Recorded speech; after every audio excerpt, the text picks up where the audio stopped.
जय माता दी। आज हम सुनेंगे मां महागौरी की कथा। तो चलिए शुरू करते हैं। शिवप्रिय मां महागौरी। महागौरी मां दुर्गा का 8वां रूप है और माता ने यह अवतार शुंभ निशुंभ नाम के दानवों को मारने के लिए लिया था। महागौरी का अर्थ होता है अत्यधिक सफेद और गोरा होना। महागौरी को गौर यानी सफेद रंग होने का वरदान प्राप्त था और इसी कारण वह इतनी सुंदर और कोमल हैं।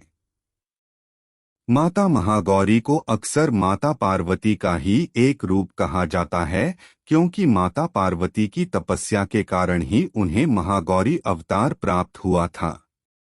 माता महागौरी के गोरे रंग के कारण ही उन्हें अक्सर शंख या चंद्र की सुंदरता से भी उपमित किया जाता है।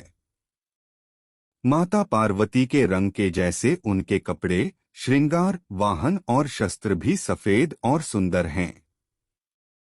माता पार्वती की आयु 8 वर्ष मानी जाती है। उनका स्वभाव बहुत कोमल और सौम्य है। माता महागौरी के नीचे वाले दाहिने हाथ में हमेशा एक त्रिशूल होता है, जबकि उनका ऊपर वाला दाहिना हाथ हमेशा अभय मुद्रा में ही होता है। उनके ऊपर वाला बायां हाथ हमेशा वर मुद्रा में होता है, जबकि उनके नीचे वाले बाएं हाथ में एक डमरू होता है।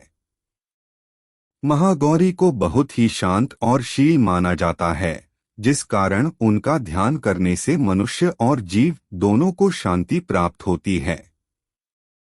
माता महागौरी का वाहन बैल है, जो उनके रंग की तरह श्वेत यानी सफेद है। ऐसी मान्यता है कि एक दिन शिव जी ने ब्रह्मा जी के कहने पर माता पार्वती को उनके काले रंग के कारण बहुत चिढ़ाया और उन्हें परेशान कर दिया। तब माता पार्वती गुस्से में आ गईं और उन्होंने सफेद रंग पाने के लिए ब्रह्मा जी की घोर तपस्या की। वहीं शुंभ निशुंभ को मारने के लिए देवतागण अलग अलग तरीके खोज रहे थे। इसलिए ब्रह्मा जी ने माता पार्वती से आग्रह किया कि वह अपनी तपस्या को कुछ समय तक रोककर शुंभ और निशुंभ नामक दानवों का वध करें। शुंभ और निशुंभ 2 ऐसे दानव थे जिन्होंने संसार में हाहाकार मचा रखा था और वरदान के मुताबिक दोनों को केवल एक अविवाहित कन्या ही मार सकती थी। माता पार्वती अविवाहित थीं, इसलिए ब्रह्मा जी ने उन्हें शुंभ और निशुंभ के संहार के लिए चुना।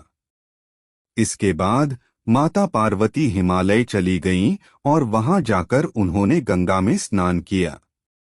जैसे ही वह गंगा में स्नान करने गईं, उनकी काली त्वचा उनके शरीर से धुल गई और वह एकदम सफेद हो गईं। माता पार्वती सफेद वस्त्रों में गंगा से बाहर आईं, जिसमें वह बहुत ही सुंदर दिख रही थीं। इसी के बाद से उन्हें महागौरी की उपाधि प्राप्त हुई। इसके बाद माता ने काली से कालिका, चंद्रघंटा और चामुंडा अवतार लेकर बड़े बड़े दानवों का संहार किया। फिर माता महागौरी वापस अपने काली रूप में आईं और उन्होंने शुंभ व निशुंभ का वध किया। शुंभ और निशुंभ के संहार के बाद माता काली वापस महागौरी के रूप में प्रकट हुईं और तभी से उनका नाम महागौरी पड़ा। शुंभ और निशुंभ को मारने के बाद ही माता पार्वती को शिव पुराण में महासरस्वती और अंबिका की उपाधि भी मिली। माता महागौरी के प्रमुख मंदिरों में से एक उत्तराखंड के गौरी कुंड में मौजूद है। वहां हर वर्ष अनेकों भक्तों की भीड़ उमड़ती है। मां दुर्गा के इस अवतार को पूजने से उनके भक्तों को भी शांति प्राप्त होती है।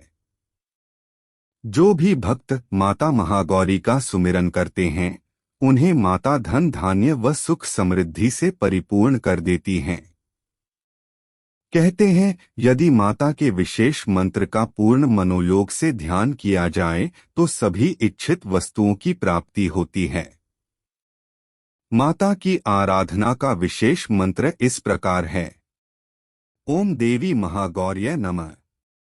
अर्थात ओम के समान समस्त लोक को अपने में समाहित करने वाली माता गौरी हमें अपनी शरण प्रदान करें और हमारे दुखों का नाश करें। हम सभी माता को बारंबार नमस्कार करते हैं। माता महागौरी के रूप को अलौकिक सिद्धियों का वर प्राप्त है। उनका दिया हुआ हर आशीर्वाद भक्तों के सभी कष्टों को नष्ट कर देता है। इसी के साथ साथ महागौरी के मंत्रों का जाप करने से असंभव कार्य भी संभव और पूर्ण होते हैं। विशेष महागौरी के अवतार से हमें यह सीखने को मिलता है कि एक स्त्री कोमल और दयालु होने के साथ साथ अपने शत्रुओं से लड़ने व उन्हें पराजित करने की भी क्षमता रखती है। इसलिए हर व्यक्ति को हर स्त्री का सम्मान करना चाहिए और उन्हें कभी भी कम नहीं आंकना चाहिए। इसी तरह की और व्रत कथाओं के लिए हमारे चैनल से जुड़े रहिए। जय माता दी।